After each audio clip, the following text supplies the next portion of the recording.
Hey, I made a video last night that was kind of sad, and I was also sleepy, so I wanted to make a brighter, happier video, sort of.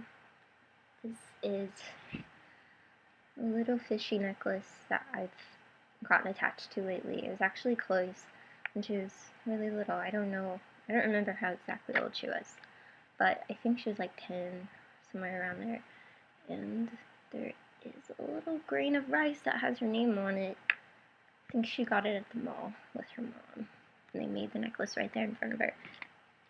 And I have some Poprocks, which I'm going to be eating soon. And my vitamins I need to take.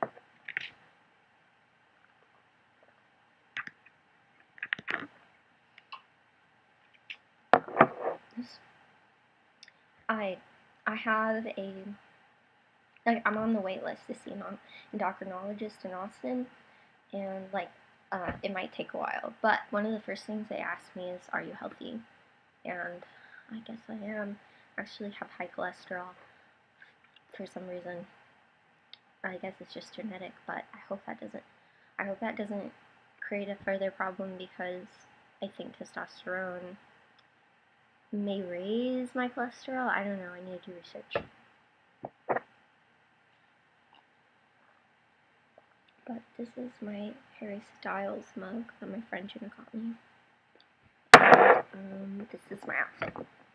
This cool shirt that I got from Blue Velvet, a vintage store in Austin, and these baggy ass like boy shorts that Chloe bought me from Tilly's. They're too big, but they're a size small. No surprise. It's like 410. 411 on a good day. But so also a big deal is my chosen name. I came up with it like a week ago or something like that, but it's August Zachary Wetha, and I really like it. And I've heard of other trans boys with the name August, but that's cool. It's cool. People share names. Like, there are probably thousands of Davids. Are Cadence, Bradens, Jadens, Aidens. A big thing these days. I was also toying with other names like Kieran, Kieren, like the actor Kieran Culkin. I always thought it was a cool name, but it sounds too much like Karen, so that got thrown away. But names are like one of the biggest indications from my childhood that I was like proto-trans or multi-gendered or whatever you want to call it. Because like when I was little, I didn't really feel like I had a gender.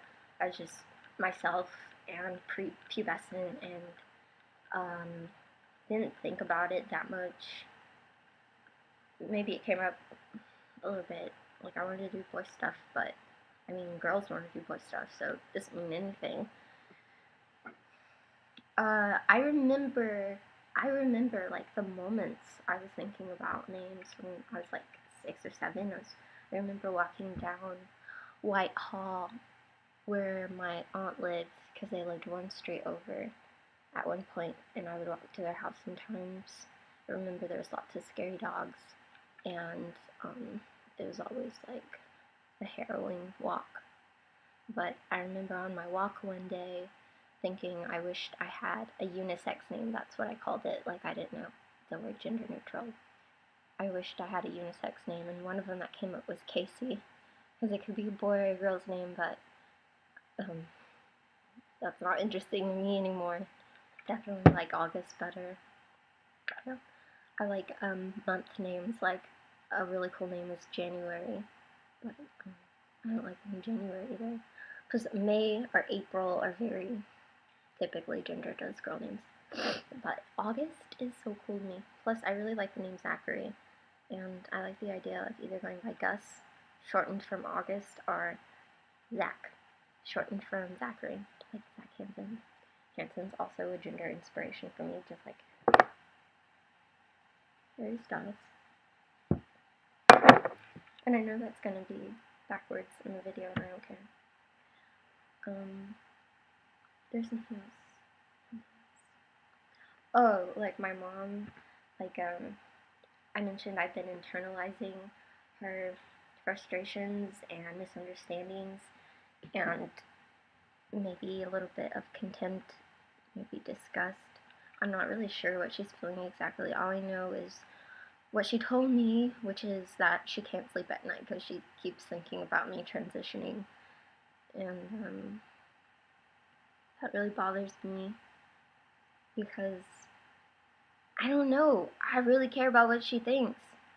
She's frustrated me so much in my life, and because she's my mother, and I can't break the bond. I can't stop caring about what she thinks. I wish I could, because there's so much to look forward to. I'm really happy about my decision and where I'm going, and I don't want to be dragged down by her fears and concerns. I don't know how to give her relief, but I really do think it's gonna be okay, and I can't change how she is.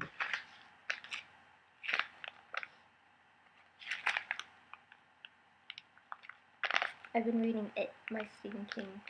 It's really dark. It hasn't been scaring me, even though there's lots of gruesome stuff. I just enjoy it.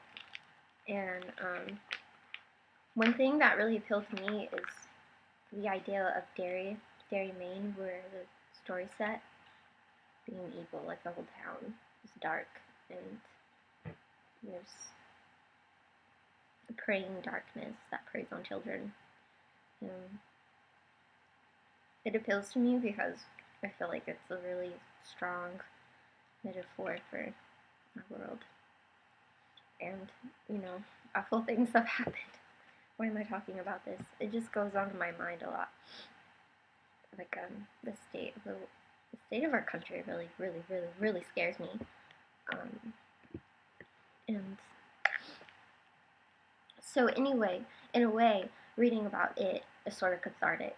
And the idea that, because there's a lot of mysticism. I think there's this idea that the main characters were sort of given an inner strength and like chosen ones to fight this, and that archetype, just like Harry Potter or Luke Skywalker or whatever, it's really comforting. Even if it's fantasy, whatever gives you hope, even if it's a little delusional, whatever gives you hope is essential.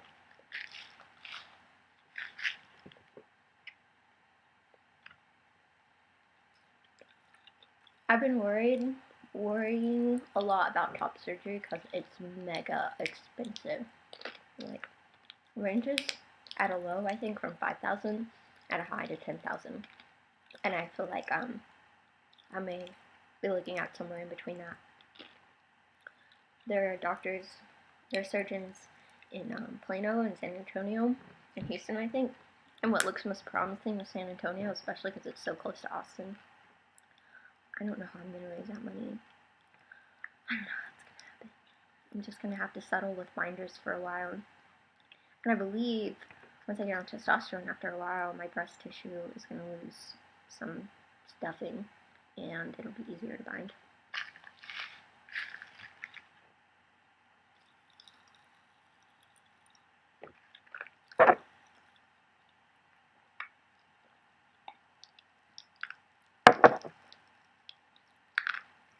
These are really loud inside my head, just like my thoughts.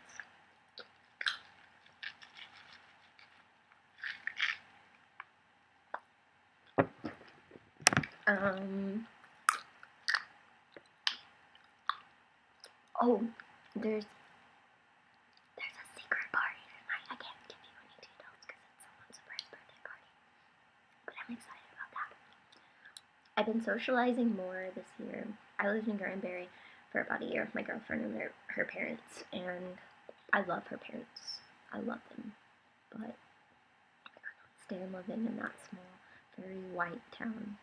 And like, I look white, but I'm only half white, and I'm Hispanic, and I grew up in a Hispanic neighborhood. And